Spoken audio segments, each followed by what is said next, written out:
Obrigada, querida. A graça e a paz, meus irmãos. Tudo bem com vocês? Tem um tempinho que a gente não se vê, né? Tem uma pandemia no meio do caminho. Mas, glória a Deus, o Senhor tem todas as coisas debaixo do seu governo.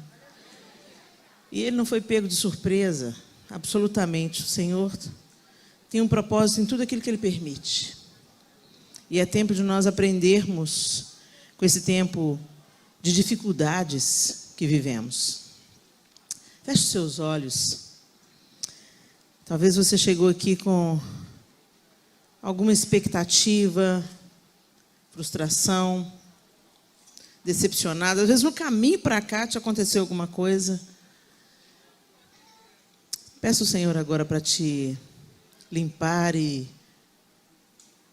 deixar a sua mente e o seu coração receptivos àquilo que Ele quer nos falar nessa noite. Pai, nós te bendizemos nessa noite bendita, porque acreditamos que se estamos aqui é porque a mão do Senhor nos reuniu com um propósito. E nós clamamos ao Senhor que o Senhor fale a cada um de nós na sua individualidade. O Senhor conhece cada um aqui pelo nome, suas necessidades, suas demandas, suas lutas. E nós queremos te pedir que o Senhor fale através da tua bendita palavra aquilo que o Senhor quer falar e que o Senhor faça em nós aquilo que o Senhor precisa fazer. Ajuda-nos pelo poder do teu Espírito, em nome de Jesus. Amém. Abra sua Bíblia comigo em Gênesis capítulo 25. E nós vamos ler do verso 1 ao verso 11, eu vou usar a versão NVI, Gênesis 25. A palavra de Deus diz assim: Abraão casou-se com outra mulher chamada Quetura. Ela lhe deu os seguintes filhos: Sinrã, Jocsã, Medã, Midian, Isbaque e Suá. Jocsã gerou Sabá e Dedã.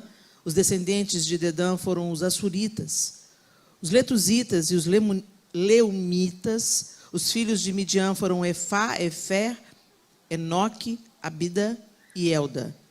Todos esses foram descendentes de Quetura. Verso 5. Abraão deixou tudo que tinha para Isaque, mas para os filhos de suas concubinas deu presentes, e ainda em vida enviou-os para longe de Isaque, para a terra do Oriente. Abraão viveu 175 anos, morreu em boa velhice, em idade bem avançada, e foi reunido aos seus antepassados. Seus filhos, Isaque e Ismael, o sepultaram na caverna de Macpela, perto de Manre, no campo de Efron, filho de Zoar, o Hitita, campo que Abraão comprara dos hititas. Foi ali que Abraão e Sara, sua mulher, foram sepultados. Depois da morte de Abraão, Deus abençoou seu filho Isaque. Isaque morava próximo a Beer-lahai-roi. Vamos até aí.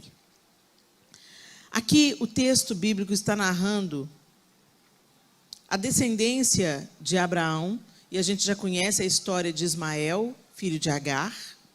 Depois veio Isaque, filho de Sarai, feita Sara. E depois tiveram os filhos de Quetura, que foi chamada concubina de Abraão. Lá em 1 Crônicas 1:32, fala que Quetura foi concubina. O que é concubina? É esposa também, só que é uma esposa que socialmente tinha uma posição inferior à posição de esposa.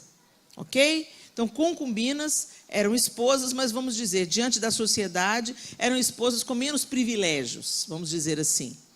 E Agar, a gente sabe que não foi esposa de Abraão. Agar era escrava de Sarai. Nessa cultura, Abraão recebeu uma promessa de Deus, não é? Que nele seriam benditas todas as famílias da terra e que Deus suscitaria, através da vida de Abraão, um grande povo. Na verdade, Deus estava tecendo, através de Abraão, um caminho e um povo de onde ele iria trazer salvação a todas as famílias da terra. Então, Deus chama Abraão Da descendência de Abraão, ele traz de uma maneira miraculosa Isaque. E Isaque teve 2 filhos, Esaú e Jacó. Não é isso? Então, continua aí no capítulo 25. Aí vai para mim lá para o verso 23. Ainda no capítulo 25, tá? Nós estamos aqui, a Rebeca, esposa de Isaque, teve dificuldades de engravidar, e ela engravidou, e ela estava grávida de gêmeos. E a partir do verso 23, Deus disse para ela, disse-lhe o Senhor, 2 nações estão em seu ventre, já desde as suas entranhas, 2 povos se separarão, um deles será mais forte que o outro, mas o mais velho servirá ao mais novo. Quem disse isso, gente? Deus disse isso, ok? Ao chegar a época de dar à luz, confirmou-se que havia gêmeos em seu ventre. O primeiro a sair era ruivo, e todo o seu corpo era como um manto de pelos. Por isso lhe deram o nome de Esaú. Depois saiu seu irmão, com a mão agarrada no calcanhar de Esaú, pelo que lhe deram o nome de Jacó. Tinha Isaque 60 anos de idade, quando Rebeca os deu à luz. Os meninos cresceram, Esaú tornou-se caçador habilidoso e vivia percorrendo os campos, ao passo que Jacó cuidava do rebanho e vivia nas tendas. Isaque preferia Esaú, porque gostava de comer de suas caças. Rebeca preferia Jacó. Certa vez, quando Jacó preparava um ensopado, Esaú chegou faminto, voltando do campo, e pediu-lhe, dê-me um pouco desse ensopado vermelho aí, estou faminto. Por isso também foi chamado Edom. Respondeu-lhe Jacó, venda-me primeiro o seu direito de filho mais velho. Disse Esaú, estou quase morrendo, de que me vale esse direito? Jacó, porém, insistiu, jure primeiro. Ele fez um juramento, vendendo o seu direito de filho mais velho a Jacó. Então Jacó serviu a Esaú pão com ensopado de lentilhas. Ele comeu e bebeu, levantou-se e se foi. Assim, Esaú desprezou o seu direito de filho mais velho. Aí a gente vê aqui o episódio, que a gente já conhece também, que ele vendeu o seu direito de primogenitura. Gente, o primogênito, ele herdava não só as riquezas, as possessões do pai, mas ele herdava a autoridade para presidir e cuidar e tomar decisões sobre a família. Então, quando Isaque recebe de Abraão, né, ele é o filho primogênito, vamos dizer, segundo o padrão de Deus, porque Ismael foi a enrolação humana. Deus não está interessado em apenas aquele que sai primeiro do ventre, mas aquele que tem o coração inclinado àquilo que Deus quer fazer. Então, pela ordem, Ismael era o filho primogênito, mas não era o primogênito segundo o coração de Deus. Ele foi fruto da precipitação, da pressa de resolver uma questão. E Deus falou, não é assim não. O primogênito é o filho que eu vou dar da sua esposa, Sara. Eu vou abençoar essa aliança, esse casamento, e eu vou fazer da sua velhice a manifestação da minha glória, e eu vou dar Isaque. E na história de Isaque, a coisa se repete. Seus filhos nasceram. Quem saiu primeiro? Esaú. Mas Esaú desprezou. Ele trocou o direito de primogenitura por um prato de lentilhas. E essa história é famosa, né? Mas até dói no nosso coração quando a gente entende que o direito de primogênito não era só para herdar dinheiro, não era só para herdar terra, mas era para herdar a promessa que estava sobre Abraão. Era para herdar a bênção de Deus que estava sobre Abraão. E por que eu estou falando dessa história? Nós somos família. Família nasceu no coração de Deus. Deus instituiu a família antes mesmo de instituir a igreja. E o que é a igreja? Nada mais do que muitas famílias reunidas. A igreja também é chamada família de Deus. A igreja também é chamada noiva do Cordeiro. Ou seja, tudo tem a ver com o casamento e com essa instituição sagrada que Deus formou para que não apenas um casal fosse feliz e tivesse alegria na companhia um do outro, mas para que através dessa aliança chamada casamento, uma nova geração saudável, equilibrada, abençoada fosse gerada. E a bênção fosse propagada de geração em geração. Por isso que a serpente vem meter o bedelho na relação do casal. Ela vai no Éden, ela mira na mulher. Porque se ela mira na mulher... Por que ela mira na mulher? Porque a mulher tem um poder de influência. Deus colocou na mulher, quando Deus olha para o homem, vê o homem sozinho, ele fala, não é bom que o homem esteja só. Far-lhe-ei uma auxiliadora, que lhe seja idônea.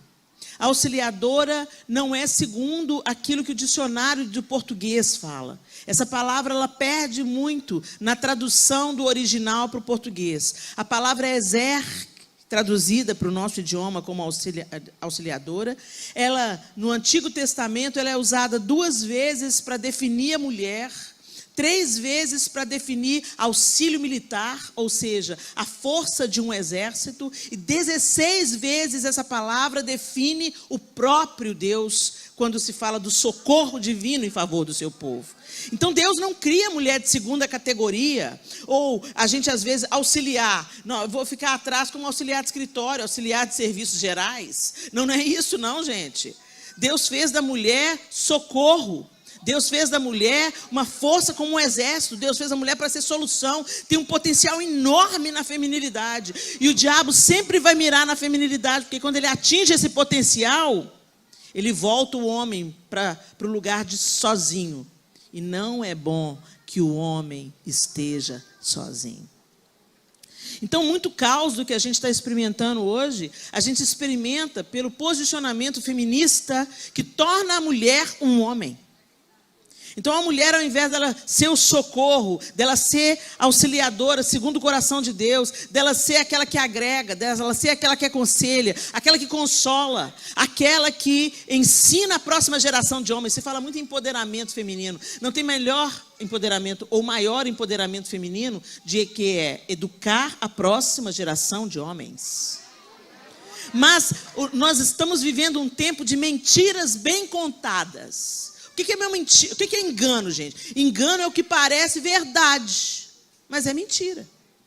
Você olha para uma bijuteria muito elaborada, muito bem feita, e você olha para a bijuteria e fala, é joia. É nada. Vai lá no Ourives para fazer a avaliação dela. Não vale nada, ou vale muito pouco. Mas nós estamos trocando coisas de valor inestimável por bijuteria.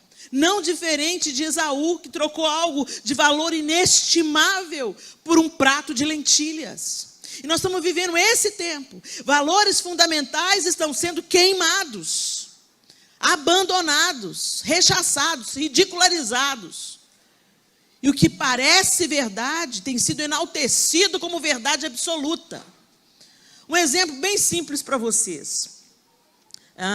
Uma frase que tomou um vulto nesses últimos dias. Não sou obrigado. Não sou obrigada. Não parece legal? Pode falar, gente, parece legal. Parece libertador, né? Libertador, eu não sou obrigado mesmo. Não sou obrigado a levar em consideração, sabe? Eu sou livre para fazer minhas escolhas. Não sou obrigado a acatar a opinião de ninguém. Eu não sou obrigada. E virou até estampa de camiseta. Não sou obrigado. E todo mundo sai ostentando essa frase. Vai no Instagram, não sou obrigado. Vai no Twitter, não sou obrigado. Não estou afim, não quero. Só que nós não fomos forjados para viver só o que a gente quer. Por isso que Jesus falou, quer me seguir? Negue-se a si mesmo. Primeiro ponto. E o que significa negar a nós mesmos? Colocar a vontade de Deus antes da nossa. Por quê? Porque fazendo assim, eu vou colher vida, eu vou colher bênção, eu vou colher o que Deus tem para mim. Agora, se eu fizer só a minha vontade, eu vou passar como um rolo compressor em cima da felicidade, do equilíbrio, da estrutura de todo mundo ao seu redor. Ah, gostei daquela mulher, olha para mim, não, a minha já está meio passadinha, estou com vontade. Não sou obrigada a continuar nesse casamento. Não sou obrigado a tentar. Não sou obrigado a tolerar esse cara que se desviou do evangelho. Eu não sou obrigada. Você é obrigada sim. Porque a gente se move por aliança, não por prazer. A gente faz o que a gente precisa fazer e não o que a gente quer ou está afim de fazer. Imagina, João Lúcio com 4 filhos pequenos. Se ele levantasse da cama e falasse, estou afim de dar aula não. Sou obrigado. Gente, pois tem gente que está usando essa frase infeliz para justificar a sua irresponsabilidade. Quando a gente assume uma aliança, a gente assume uma responsabilidade. E não é mais sobre a nossa vontade, é sobre aquilo que precisa ser concluído. A palavra de Deus diz assim no Salmo 128, feliz quem teme ao Senhor e anda nos seus caminhos. E esse feliz que a Bíblia diz, né, ela é a tradução, na nossa tradução em português é feliz, mas no original é bem-aventurado. E o bem-aventurado, gente, é muito mais do que feliz na nossa concepção. Mais uma vez, uma distorção da nossa língua. Uma simplificação, não é uma distorção, uma simplificação, vamos dizer assim. Feliz, o que você pensa? Quando você fala, eu mereço ser feliz. Outra frase aí que parece verdade, parece legal, mas é o engodo. Eu mereço ser feliz, então eu vou passando em cima de todo mundo para ser feliz. Gente, vocês conhecem uma história clássica. O cara casa com a mulher. A mulher tem filhos. Aí ela fica, por um tempo ali, estressada, atarefada, muitas responsabilidades. Aquele vício começa a ir embora. É igual eu ampliei o patrimônio do João Lúcio em 20 quilos. Minha cinturinha foi embora, não mais, né, gente? Porque isso é a vida, é o processo natural da vida. Ele também ampliou bastante meu patrimônio. Deixa para lá, né, João? Enfim, essa é a caminhada, gente. A beleza muda, a gente envelhece, é o ciclo da vida, não tem nada de errado nisso. Mas essa sociedade doente, que vai mostrando para os homens mulheres super produzidas, faz o cara olhar para a mulher que está lá na revista, a atriz de Hollywood, olha para dele e fala, a minha está acabadinha. Eu sei que acabou com ela, rapaz. A Dev Tyrus tem uma teoria que eu gosto muito. Quando você vê uma mulher bem cuidada, você pode saber, ela é bem amada. Ela tem um marido que entendeu. E ele faz, quando ele ama a esposa como Cristo ama a igreja, é exatamente o que acontece. A igreja vai sendo adornada, santificada, purificada, vai ficando linda, cheirosa, quando Cristo realmente é o cabeça da igreja, né? Então, a gente faz esse paralelo e às vezes o cara fala assim, não estou mais interessado. Aí larga a mulher com os filhos pequenos, se envolve com outra mulher, às vezes casa com ela, a luta chega lá também, mas aí ele chupa essa manga, vai embora. Daqui a pouco ele separa daquela mulher, aí fica doente, velho, gagá, esquisito, diabético, e aí ele volta para a primeira mulher cuidar dele. É ou não é, gente? Desaforo! Mas é isso que acontece. Não larga sua mulher, não, investe nela. Não larga seu marido, não, investe nele. Pelo menos é um terreno que você já conhece. Não coloca um estranho como padrasto das suas filhas. Gente, atenta para a vida, dá uma olhada aí fora. Esse mundo está uma bagunça. Ele não é referência para nenhum de nós. Mas nós estamos substituindo o precioso pelo vil. Nós estamos trocando ouro por palha. E é exatamente o que acontece com Esaú aqui. Esaú desprezou a sua primogenitura. Ele desprezou o fato de ser herdeiro. Era para ser o Deus de Abraão, Isaque e Esaú. Ele desprezou a aliança do seu avô com Deus. Porque certamente Esaú escutou essa história. E nós ficamos horrorizados com Esaú, mas nós estamos vendendo a nossa bênção familiar por pratos de lentilha. Nós estamos negando a bênção de Deus porque estamos nos assemelhando a esse tempo e nos contaminando com esse tempo que a gente está vivendo. Gente, a gente está no mundo para ser luz e para ser sal, não é para ser igual ao mundo. Não é para fazer as mesmas coisas que o mundo está fazendo. Aí a gente pensa, você está pensando assim, graças a Deus, eu estou bem, porque eu estou feliz com a minha mulher, já estou casada com ela, tem 15 anos. Estou casado com ela, tem 15 anos, estou aguentando. Ela também ampliou meu patrimônio. Mas estamos firmes aí, temos 3 meninos, está difícil, mas estamos juntos. Só que quando você entra na casa dessa família, você começa a analisar qual é a dinâmica familiar, muitas vezes nós encontramos esposas que não apresentam aos seus filhos a autoridade paterna. Vocês sabiam que é a mãe que apresenta a autoridade paterna aos filhos? O filho é gerado no nosso ventre. Ele vai se desenvolvendo ouvindo o barulho do nosso sangue nas veias e as batidas do nosso coração. Ele conhece o timbre da nossa voz. Quando ele nasce, ele vem para o nosso seio. Ele conhece o nosso cheiro. Tem um ali mamando no colo da mãe. Ele escuta a voz dela e já se acalma. E o pai, muitas vezes, por mais que ele esteja acompanhando e participando dessa gestação e desse momento lindo, que é a chegada de um bebê, ele está fora, fisicamente, ele está fora do processo. Ele teve uma participação, aliás, que ele gostou muito. E depois o processo todo acontece com ele, sim, preocupado, envolvido e tudo, mas a mudança no corpo, o leite brotando no peito, vocês nunca vão saber o que é isso, gente. Você está no compromisso e de repente começa a formigar o seio, porque o menino está na hora de mamar. E começa a pingar e vazar, porque está na hora do menino mamar. Então não interessa onde você esteja. Por isso que a Bíblia, assim, pode acaso a mãe esquecer do filho que amamenta? Não tem como a gente esquecer, gente. A gente vira uma marmita. Tem jeito de a gente esquecer, né?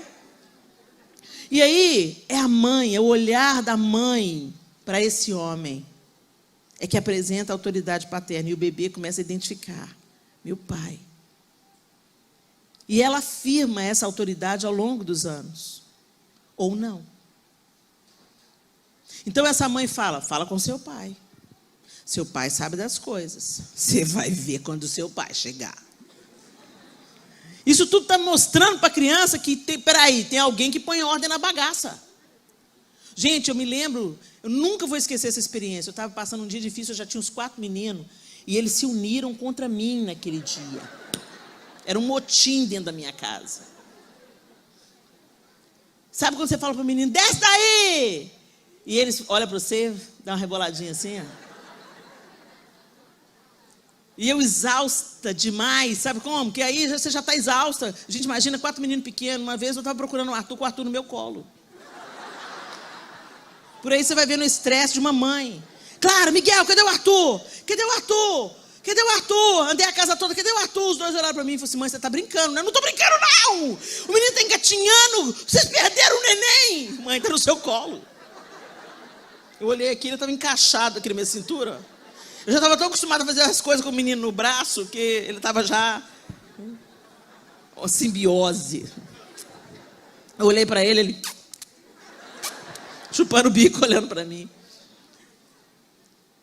E eu estava nesse dia difícil, aí o João chegou em casa. O João é professor, trabalhava 2 turnos, enfiou a chave na porta. Quando ele enfiou a chave na porta e virou, um falou, papai! Aí eles saíram correndo, abraçaram o pai, beijaram o pai, embolaram na perna do pai. Papai, papai, papai. Sofia era pequenininha, tinha 1 ano e pouquinho. Ele pegou a Sofia no colo e os outros 3 abraçando, ele beijou. Eu olhei para bendito seja Deus. Ele olhou para mim e falou, está tudo bem, meu bem? Eu falei, meu bem, graças a Deus que você chegou. Ele olhou para mim assim e falou assim, o dia foi difícil, muito. Aí um saiu correndo, subiu no sofá, subiu no encosto do sofá. Ele só olhou e falou, Arthur? Só olhou, ele só olhou. O Arthur estava subindo naquele encosto de sofá. O dia inteiro eu mandando ele descer, ele ficava em cima rebolando. O pai só olhou e o menino escorregou. Eu olhei para ele e falei assim: autoridade adentra a porta quando você chega, meu bem. Louvado seja Deus. Eu lamento pelas mães solteiras. Deus fez tudo certo. Deus fez tudo certo, mas a gente avacalha com tudo. Aquelas mulheres que falam: não precisa de homem, não. Não, você é pai e mãe. Não, querida, você não vai ser pai. Porque você é fêmea, você é mulher. Você pode ser uma mãe maravilhosa, mas a figura paterna é insubstituível. E Satanás tem deformado o homem, tornado o homem um ser asqueroso, abusivo ou banana. Por quê? Porque a criançada conecta isso com a sua experiência com Deus. O diabo deforma a figura do homem para prejudicar a experiência da geração com a paternidade de Deus. Então o povo se torna incrédulo. A nova geração: Deus, pai? Deus tem coisa mais importante para cuidar. Já ouviu isso dos jovens? Deus tem mais coisa importante para cuidar. Quando você vai ver, o pai do menino tem coisa mais importante para cuidar. Não dá tempo para ele. Não prioriza o tempo junto. Ou então Deus, Papai Noel. Pai que ama, dá tudo. Não. Meu pai me amou, mas não me deu tudo. Graças a Deus que ele não me deu tudo. Mas os pais culpados querem suprir os filhos com coisas.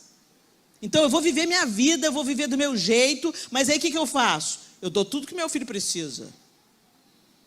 E aí quando o filho vai para a droga, ele fala assim: mas como, pastora, que meu filho foi para a droga? Eu dei tudo que esse menino precisava. Vocês querem estar aí, que é o seu problema. Você deu tudo. Mas o que você quis dar, você precisava dar, muitas vezes você não deu. Então, gente, a gente está trazendo para a nossa vida. Gente, é claro que existem situações, a gente ensina a criança no caminho que ela deve andar. Mas chega um momento que os filhos crescem. E eles fazem escolhas. E muitos deles vão querer experimentar um caminho diferente daquele que a gente ensinou. Mas que se esse dia chegar na sua vida, que não tenha nas suas costas a culpa e o remorso por saber que esse menino está no caminho, porque você não foi pai e você não foi mãe. Porque ter filho é fácil, é até gostoso fazer. Mas criar os filhos é outra parada. É trabalho árduo, é trabalho insistente. É um trabalho de repetição. Sabe, mulher, por que Deus deu para a gente tanta palavra? Não é para a gente fofocar. Não é para a gente maldizer. Não é para a gente amaldiçoar. É para a gente falar 572 vezes. Já escovou o dente? Já lavou a mão? Volta lá. Já fez para casa? Desce daí. Não é? A gente repete, até que um dia a ficha cai e entra. Não é? Enquanto isso, a gente vai repetindo. Muitas palavras para interceder. Porque onde tem uma mãe chorando e gemendo, o Senhor está ouvindo, está colhendo essas lágrimas e vai mudar essa história aí. Vai mudar essa história aí em nome de Jesus. Agora vai custar o quê, gente? Quais são os pratos de lentilha que o Satanás tem colocado na sua casa? Qual que era o problema de Esaú? Ele tinha uma necessidade imediata. Ele tinha fome. O texto diz para a gente que ele foi caçar e voltou com fome. E o que estava acontecendo? Comida estava sendo feita. Você já viu o poder que o cheiro de uma comida sendo feita faz com você que está com fome? Aleluia, quando você pode comer, né? Agora quando você não pode comer. É forte mesmo, igreja. Aquele cheiro, parece assim, aqueles desenhos animados de antigamente, né? O cheiro ia levando a pessoa assim, o personagem ia flutuando assim. Esaú estava com fome, era uma necessidade básica, fundamental do ser humano, comer, se alimentar. Agora, vocês acham que ele estava morrendo mesmo? Que ele falou assim, que é isso? Eu estou morrendo aqui, você está falando de direito de primogenitura. Ele estava morrendo, o que vocês acham? Uma pessoa que está morrendo de fome, ela não consegue nem falar, gente, ela está morrendo de inanição. Ela vai falhando, ela vai definhando, para de falar, para de andar. E aí ela sucumbe à doença. Não é assim, me dá comida aí, eu estou morrendo. Isso é uma força de expressão. Né? Porque realmente a fome está difícil. Mas dava para esperar? O que vocês acham? Dava para esperar? Mas tinha um cheiro. O cheiro junto com a necessidade. E ele falou, isso é coisa vermelha. Imagina um molho à bolonhesa, assim, bem borbulhante. Colorido, bonito, cheiroso, atraente. Casou com a minha fome. É assim que Satanás faz. Jacó não estava pretendendo corromper o irmão. O irmão é que chegou com fome. Coincidiu que ele estava cozinhando. E ele, que não era bobo nem nada, falou assim, juntou a fome com a vontade de comer. E falou com ele, você quer? Você quer mesmo? Então me dá o seu direito de primogenitura. O que Esaú podia ter feito? Você está louco? Eu estou com fome sim, mas eu não vou abrir a mão da minha bênção não. Eu não vou abrir mão da minha bênção, não. Tão diferente de Jacó quando foi lutar com o anjo. O mesmo Jacó que ofereceu o prato de lentilha para o irmão e rapidinho ele aceitou, foi o mesmo Jacó que se apegou à luta com Deus no Val do Jaboque e falou, eu não vou te largar enquanto não me abençoares. Deus quer suscitar Israel. Naquele dia ele teve o nome dele mudado e falou, de você eu vou fazer um povo que até hoje carrega o nome do ex-Jacó, Israel. O problema, gente, não é a nossa necessidade, o problema não é o perfume nem o cheiro do pecado, das coisas que parecem atraentes nesse mundo. O problema é o que enche o seu coração e o que isso está fazendo com você. Tem coisa que você assiste, que você sabe que mata a sua família, mas você continua assistindo. Tem hábitos na sua casa que não implanta Deus na mente e na atitude dos seus filhos, mas você continua consentindo. Por quê? Porque tem a cor bonita, é cheiroso e apraz ao seu apetite. Tem conversas que acontecem na mesa que você sabe que desagrada a Deus, mas você continua consentindo. Aliás, às vezes você mesmo levanta a conversa. Você fala mal da igreja, fala mal do irmão, fala mal do pastor e quer que seus filhos tenham comunhão com a igreja? Você vem brigando dentro do carro, se agredindo dentro do carro, chega aqui, você põe a máscara de crente e fala, a paz do Senhor, irmão. Você acha que os meninos não vê? Os meninos olham e falam assim, eu quero o pai da igreja. Por que você acha que a meninada fala assim, na igreja só tem hipócrita?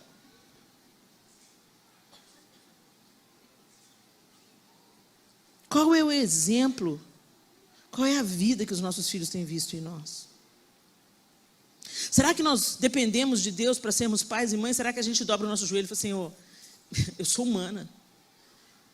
Falar igual o apóstolo Paulo com o Senhor, o mal que eu quero, o bem que eu quero eu não faço, mas o mal que eu não quero eu estou fazendo. Espírito Santo de Deus, me dá sabedoria para eu educar esse menino, Senhor, que não vem com manual de instrução, Senhor. O que funciona para um não funciona para o outro. O que dá certo para um não dá certo para o outro. Já começou lá na casa do Adão. Me ajuda, Espírito Santo, me dá ferramenta. Será que nós dependemos de Deus ou a gente está vivendo uma religião onde a gente só vem na igreja e pensa que a salvação dos nossos filhos está em apenas frequentar a escola dominical? Eles vêm uma vez na escola dominical e passam 5 dias por semana com tanto de professor enchendo a cabeça dos nossos filhos de uma ideologia falsa e mentirosa. Aí a gente quer lutar contra as ideologias falsas, e não tem nada de errado nisso. Nós estamos aqui, a gente paga imposto, a gente tem direito, a gente vota, a gente tem voz, a gente tem que se envolver, sim, a gente tem que participar da vida pública, sim, mas a nossa melhor arma, a gente precisa de usar. E a Bíblia fala, ensina a criança no caminho em que ela deve andar. Ela não vive de comida de domingo, não, gente. Ninguém aqui vive de almoço de domingo, não. Você precisa comer todo dia? Pelo menos 3 vezes por dia? A mesma coisa é com o alimento da palavra do Senhor. Se os nossos filhos não aprenderem a verdade, a mentira bem contada vai entrar. O engano vai entrar. Mas se os nossos filhos forem discipulados... Jesus não mandou a gente dar folheto. Jesus mandou a gente fazer discípulo. E fazer discípulo dá trabalho. Fazer discípulo envolve envolvimento de coração. Muitas refeições ao redor da mesa. Caminhar junto, tirar férias junto, abraçar, beijar, entender o outro só de olhar. Isso fala de fazer discípulo. É se tornar amigo, se tornar íntimo, se tornar próximo. E se tornar um exemplo. A música da Cristina é muito adequada. A gente deve olhar para o Senhor. Mas, infelizmente, isso está tornando a picaretagem gospel. Está chancelando. Não olha para mim, não, olha para o Senhor. O apóstolo Paulo falou assim: sejam meus imitadores como eu sou de Cristo. E eu sei que é necessário a gente entender que nós somos humanos, e é exatamente isso, tudo que a Cristina ministrou sobre nós na canção que Deus colocou nos lábios dela. É isso mesmo, olha para o Senhor, porque Ele nunca vai se decepcionar. Mas não olha só para o Senhor para não se decepcionar com os outros, não. Olha para o Senhor para Ele ser forjado em você. Porque nós nos tornamos semelhantes àquilo que contemplamos. Quanto mais tempo diante de Deus você passa, mais semelhante a Ele você vai se tornar. Quanto mais você inculcar a palavra de Deus, mais é isso que vai sair da sua boca. A boca fala do que está cheio o coração. Então, quando você tem as explosões de raiva com seu filho, com seu marido, com a sua esposa, esse é quem você é. E a sua boca está revelando a feiura do seu coração, ou a beleza do seu coração. Pratos de lentilhas são colocados para nós todos os dias. Todos os dias, Satanás vem com uma comida cheirosa, colorida, bacana. E ela nos parece tão apetitosa e atraente. E a gente quer resolver o nosso problema agora. Eu quero resolver agora. Eu estou infeliz nesse casamento, eu quero divórcio agora. Esse menino está me dando trabalho, eu quero resolver isso agora. Eu vou dar uma surra nele agora. Vou mudar ele de escola agora. A gente não pergunta para Deus o que Ele quer, qual é o propósito dele, como eu vou esticar esse arco para poder lançar a flecha. Não, a gente não pergunta para Deus, a gente faz do nosso jeito. E quando dá ruim, a gente culpa Deus. Esaú ficou transtornado. O texto diz para a gente muito claramente que ele não quis. Ele trocou rapidamente. O que me vale? O que me vale isso aí? Esse direito de primogenitura. O que me vale? Eu estou morrendo, me dá essa comida. Tá bom, eu juro, é sua. A mãe instruiu a Jacó: não te basta a primogenitura, vai lá buscar a bênção do seu pai. E ele foi. Se vestiu de Esaú e foi. E em Gênesis 27, 36, Esaú fica indignado quando ele chega para buscar a bênção do seu pai, e a bênção já tinha sido dada a seu irmão. E ele diz assim, no verso 36, não é com razão que o seu nome é Jacó? Já é a segunda vez que ele me engana. Presta atenção. Primeiro tomou o meu direito de filho mais velho, e agora recebeu a minha bênção. Então, perguntou ao pai, o senhor não reservou nenhuma bênção para mim? Ô, gente, vocês acham que Isaac não tinha autoridade para falar assim, fui enganado. Seu irmão mentiu para mim. Então eu estou revogando toda a bênção que eu dei para ele e vou abençoar você. Ele podia ter feito isso, gente? O que vocês acham?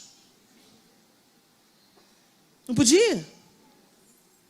Por quê? Ele foi enganado. Ele abençoou Jacó pensando que estava abençoando Esaú.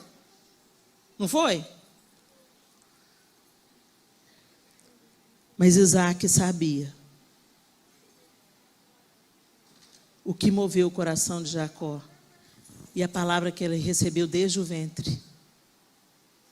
Deus avisou: o menor servirá ao maior.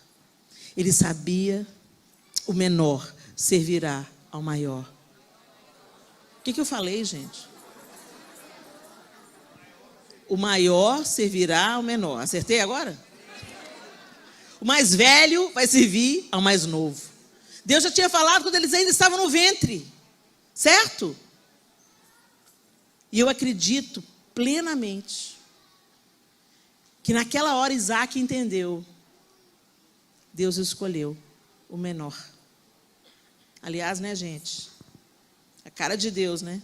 Escolheu o menor. É claro que as consequências vieram. Jacó também foi enganado por Labão, porque é o negócio seguinte, Deus está cumprindo o propósito dele, mas a lei da semeadura é implacável, ela também está funcionando todo o tempo. Ele também foi enganado pelo seu sogro. Agora, cá para mim também, mais uma vez, Lia era a escolha de Deus, Jacó escolheu Raquel. Mas Lia, para mim, era a escolha de Deus, porque foi no ventre dela que ele colocou a tribo de Judá. Umas coisas, gente, que a gente só vai entender no céu. Mas hashtag fica a dica. Deus tem um jeito dele de fazer as coisas. E a gente não questiona, a gente abaixa a cabeça e confia. Porque ele vai fazer com que tudo redunde em bênção, em vida. E o plano dele é perfeito. Isaac não revogou a bênção e falou, não. A bênção está com seu irmão. E você vai servir ao seu irmão. Ele ficou indignado. Agora presta atenção no que ele falou. Ele me enganou. Ele te enganou, Esaú? Ele te enganou? Ele jogou limpo com você. Eu tenho a comida. Você quer comida? Quer? Então me vende o seu direito. Ele propôs. E você aceitou porque você quis. E hoje, gente, tem muita coisa que você está aceitando na sua vida, e amanhã você vai gemer, e vai gritar, e vai falar, mas por que isso está acontecendo? Por que Deus que o Senhor está permitindo isso? Porque você escolheu, você consentiu. Nossa, pastora Naira, você trouxe essa mulher aqui para bater na gente? Hoje, desculpa, eu sempre peço para Deus, Senhor Deus, dá uma palavra macinha. Ele falou assim, não, porque você precisa de palavra dura para andar no meu caminho. E o ouvido mais perto da sua boca é o seu. Então, enquanto eu estou trabalhando no você, Helena, eu vou trabalhando no meu povo também. E eu vou dizer para você, nós estamos vivendo um tempo que a gente não está precisando de ninguém alisar o nosso pecado, não.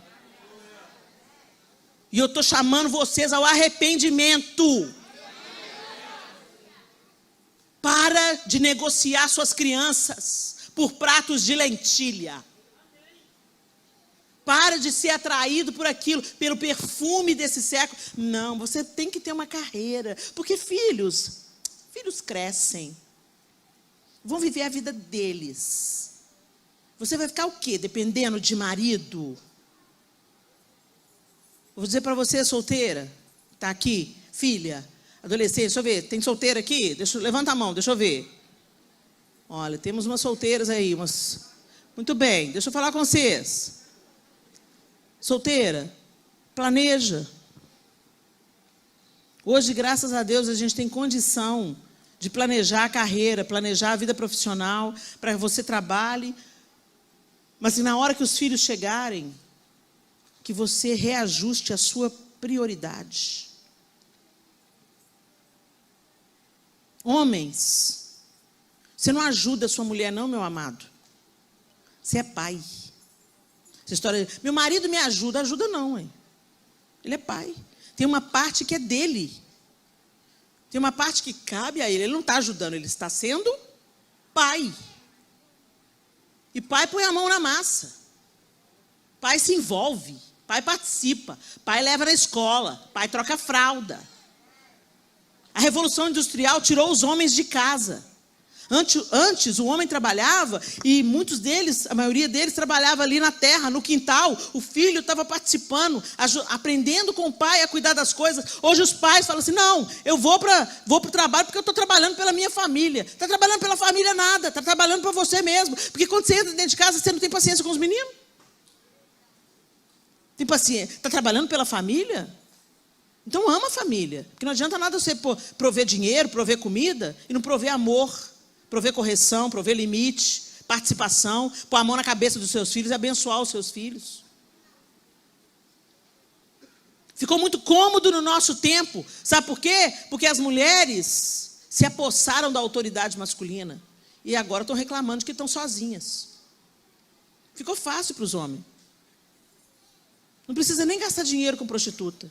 Transa com a namorada que ele não quer assumir para casar. Vamos viver na nossa vida assim, relação aberta. Que o Senhor tenha misericórdia de nós, pessoal. E que o Senhor abra os nossos olhos para os cheirosos pratos de lentilha que estão entrando e roubando a bênção. Porque foi isso que Esaú perdeu. A bênção. Não adianta a gente vir para a igreja e cantar aqui, a bênção se derrame até 1000 gerações, sua família e seus filhos e os filhos dos seus filhos. Isso é uma parte, você proclamar isso. A outra parte é você trabalhar por isso. É você se vestir disso. Da educação dos seus filhos, é você fiscalizar o que eles estão aprendendo na escola, é você sentar com eles e inculcar Cristo na mente deles, é discipular, é fazer discípulos de Cristo dos seus filhos, pela palavra e pelo exemplo. Que os seus filhos olhando para você, pai, vejam a face amorosa de Deus, e olhando para você, mãe,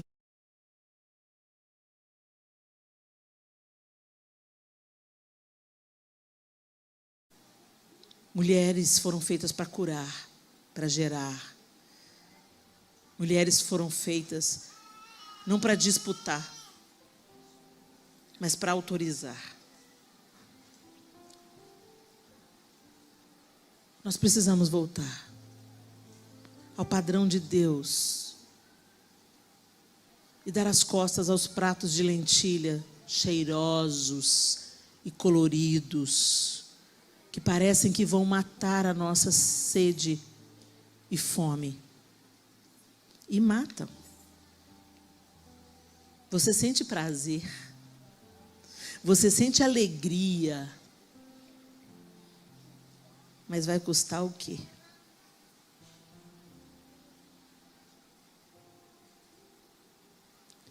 Jacó recebeu o direito de primogenitura. Jacó recebeu, mesmo que por uma via torta, a bênção de seu pai. E seu pai entendeu que Deus estava trabalhando. E depois ele lutou com o próprio Deus. E disse para ele, eu não te deixarei ir, se não me abençoares. Quem quer, ocupa o seu lugar. Quem quer colher a bênção, ocupa o seu lugar. A gente está no meio de uma geração que quer tudo sem esforço. Alguém faz o serviço para mim, por favor? Não, eu não preciso de criar meu filho, minha mulher está com ele em casa.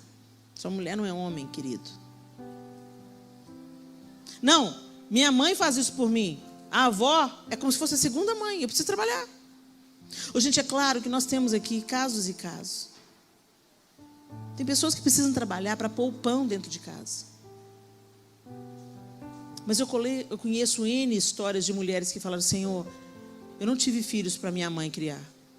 Eu não tive filhos para a creche criar. Herança do Senhor são os meus filhos. E o fruto do meu ventre é o seu galardão. Eu quero cuidar pessoalmente do galardão que o Senhor me deu. E o Senhor mudou a história. Prosperou o trabalho do marido. Deu a ela criatividade para ela trabalhar de casa. Abriu portas. Quando você busca, quando você bate, Ele abre. Principalmente quando o seu objetivo é fazer a vontade dele. Não, Senhor, a minha preferência é ter uma carreira, trabalhar fora, usar um saltão bem poderosa e chegar em casa e só falar com o filhinho: ei, filhinho, que bom, a vovó cuidou de você para mim. A nossa carne se inclina para facilidades. Mas a bênção não está no perfume da sopa de lentilha. A bênção não está no imediatismo de uma fome saciada pelo saboroso prato bem preparado. A bênção está na persistente busca. Jacó pastou na mão de Labão. Depois voltou para casa morrendo de medo do seu irmão. Mas no meio do caminho tinha o vale de Jaboque. E ele saiu mancando, mas com a bênção na mão. Israel, nasceu Israel, o povo de onde viria o Salvador de todos nós. Porque um homem se dispôs a valorizar a bênção de Abraão e de Isaac. Um homem se dispôs a conhecer esse Deus que se apresentou para ele em Betel. Um homem lutou com Deus no Val do Jaboque e saiu mancando, mas diferente, mudado, transformado. Vocês entendem o que eu quero dizer? O caminho da bênção não é um caminho de facilidades. É um caminho de renúncia. É um caminho para a gente casca grossa, querido. Para a gente que vai falar, a gente gosta muito de cantar, né? E o anjo perguntou: o que queres que eu te faça? E a gente ama o ritmo. Me dá a minha bênção para depois subir. A gente ama. Mas é mais profundo do que isso, gente. Eu fico imaginando aqueles homens, aqueles dois lutando.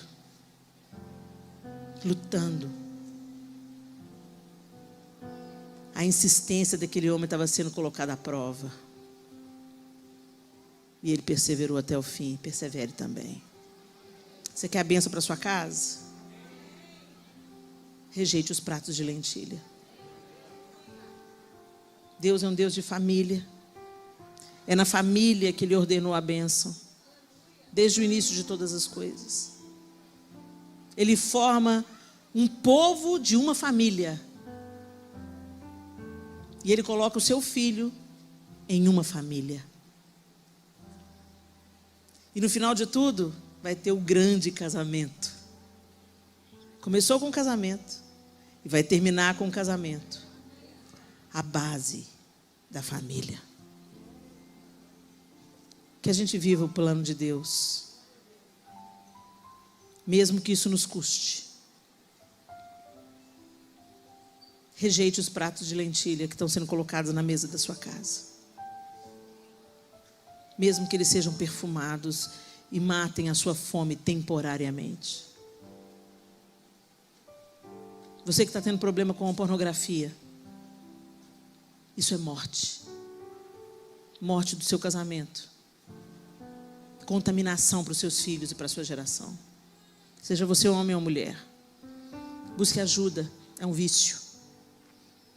Você precisa de libertação. A pornografia reprograma o seu cérebro. Você não vai ver sua esposa ou seu marido como você via antes. Muda a maneira de você se relacionar com ela. Em nome de Jesus, eu estou falando para você que tem vício com pornografia. Ninguém sabe, Helena, Deus sabe. E me mandou aqui para te dizer: busque ajuda, busque libertação, porque isso está matando o seu casamento. E outros pratos de lentilha, além da pornografia. Às vezes, bons empregos são pratos de lentilha. Aqueles que te tiram semanas e semanas de casa. Peça a Deus para abrir outra porta para você. Não se conforme com a sua atual situação se ela está te tirando do convívio com a sua família. Peça ao Senhor para abrir uma porta. Ele é a porta, como nós cantamos aqui hoje. E Ele abre oportunidades onde elas não existem, para que o seu propósito seja feito na sua vida. Feche os seus olhos, fique de pé no seu lugar e vamos orar.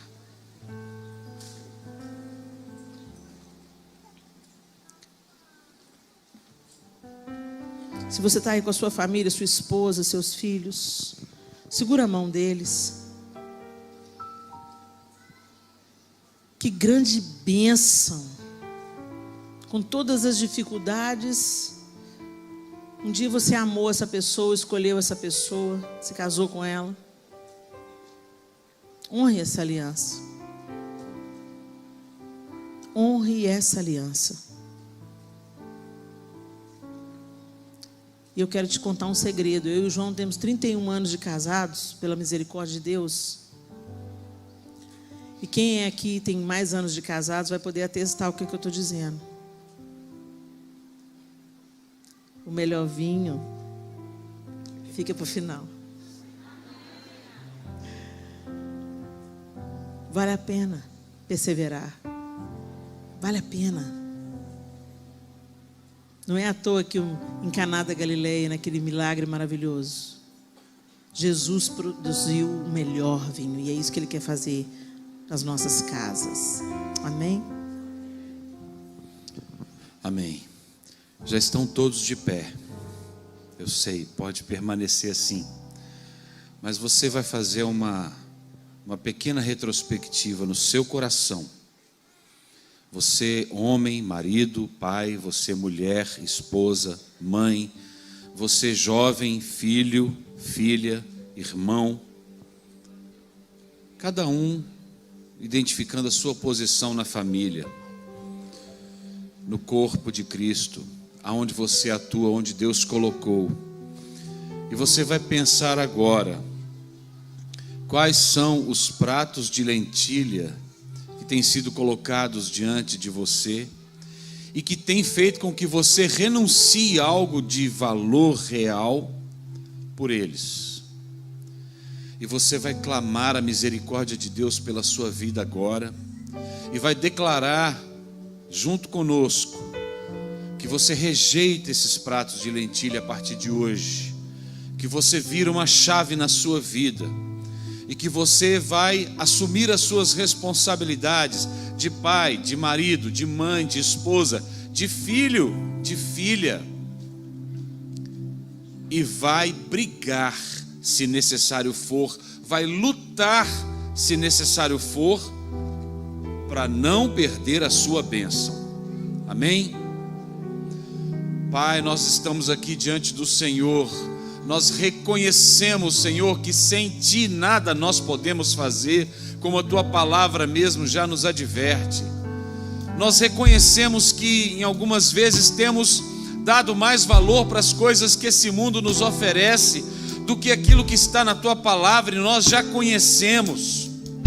Tem misericórdia de nós, Senhor.